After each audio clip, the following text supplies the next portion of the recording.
Birds. You know, there's nothing worse than growing berries or fruits or even vegetables and then having a flock of birds come in and swoop in and eat all of those like in one day. It actually happened to me with cedar waxwings. They came in and they scooped up all our cherries in one day off the tree.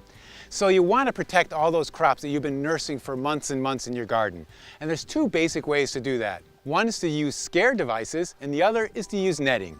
Now for scare devices, you can get really clever with this and use some home remedies. For example, maybe you have some old Christmas CDs that's hanging around you never really liked anyway. You can just hang these in the garden. As they flutter in the breeze, they reflect light up and the birds don't like that. The same thing is true with this holographic tape.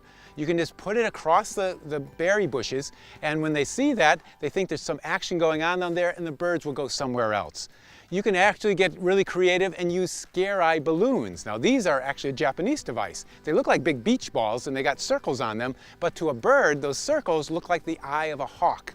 And you just put it around about 6 feet tall in your berry bushes or around your trees and move them every few days so it looks like the hawk is kind of keeping an eye on what's going on in those berry bushes. So the idea is to put out these scare devices just as your berries are starting to ripen. That way it'll scare them off before they know there's something good to eat. And then keep them out there right through the harvest season. Now the other thing you could do is use netting. And let me show you a great way to do that. So the key with netting is to not just drape the netting over the plant, but to create a little bit of a cage. And the idea with the cage is that it's going to keep the netting off the plant so that when you go in to harvest, you're not pulling off berries and leaves. So let me go inside and show you. Once you're inside your netting, then you can just harvest here and have no problems at all.